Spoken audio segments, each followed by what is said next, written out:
Hey, it's W5HR and an O. Well, I decided to try something. I had a piece of some old 450 ohm ladder line out in the garage. It's pretty heavy gauge though. And I cut off 16 inches of it. And see what I did? I used those female banana twist adapters to the BNC. And I just strung it through that. And I put another one of those on the other end. And it's 16 inches long. And if I check the grid drive on 75 meters now, it's kind of dark in the room. I've got the exhaust fan on in the bathroom and the lights, and it's nighttime here now, but check this out. I'm getting the 12 mils of grid drive exactly.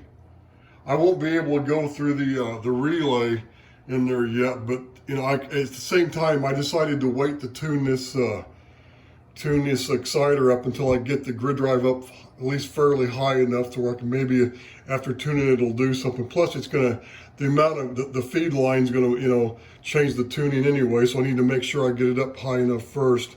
So, but here if I get on the 6 to 12 megacycle position for like 40 meters, I'm getting, how many milliamps? I'm getting almost 12. It's like 11 and a half to 12. So that's probably peaking the exciter will take care of it, tuning the exciter up to the feed line. Now here's the problem. If I go down here to the high, or if I go up to the highest position, it's still gonna be too low. And it's, you see, it's reading, well, it came up and now it's 5 mils. Before it was always like below 5. Now I got it up to 5 mils. The problem is the grid capacitance of the tube itself is coming out too high. That's why it's so low on that highest position. But I figured out a way to get the grid drive up on all the other bands. I've actually got excess drive on 160 now. But it's that little short run of 450 ohm ladder line took care of it. Now I ordered some Belden, what is it, 8225. It's that 300 ohm twin lead. And I'm going to switch to that. It's supposed to be 4.4 picofarads per foot. Now, I went in here and I measured this like I said, I used my meter, I hooked the BNC. I just basically put the BNCs on both ends and I just plugged it up on this thing, or I just connected it from the clip leads to the meter after I zeroed it out. And I was seeing exactly, it was flickering between 7 to 8 picofarads on that 16-inch piece of 450 ohm ladder line. Now, 300 ohm twin lead supposed to be 4.4 picofarads per foot, and it comes, and I measured the one that's in there, like I said, it came out to it's flickering between 7 to 8. So 2 feet, which of course 16 inches is shorter than 2 feet, so 2 feet of the Belden, that 300 ohm should be like 8.8 picofarad. But since it's going to be shorter than that, then it came out, I'm thinking it's going to be about the same. I'd rather use that Belden because it's a little bit smaller and it's going to be easier to work with inside of the thing. It could, now if the capacitance comes up higher, then it's going to decrease the power. But right now, this thing will work on 75, and if I peak the exciter up on 40, it may come up enough and it may work. At least I can do 160, 80, and 40. That was the main thing. But I sure would like to use this thing on 17 meter AM sometime too, That was kind of my goal, and I'm still working on it. I may, what I could also do is I could use a couple toroids on each end of that ladder line and do a different thing. I could do like a, different type of, I just wind wire and make, do the transformation. I could do step up, step down or something, depending on which end it is. And I might be able to not have to ground that one leg of that. It'd be grounded on the winding side of it'd be isolated because it'd be like link coupled. I would just do it on like some mixed 31 toroids, maybe one on each end, and wind it and just give it a slight transformation ratio to where I step it down and step it back up again or something maybe. From input to output. I could probably get this up by using a ballon to step it up and step it down and step it up. I could step it down and then do a step up, a little bit greater increase there at the tube or something. There's probably a way to do it. But this is definitely an improvement. But right now, that piece of 450 ohm line I have in there for the feed line to the RF deck is the 7 to 8 picofarads. And before with that, last night with that 62, that RG62A 3-foot piece of coax in there, I was seeing 28 picofarads on that. So I've actually reduced it 20 more picofarads. I just don't know why the grid impedance is reading so high. It should be less than 20 mils. Now I read the 30 milliamps, I mean the 30 picofarads, but that's before I went to the different scale on the meter, because I was doing it the other way first because it's easier to zero the meter, it's not so touchy.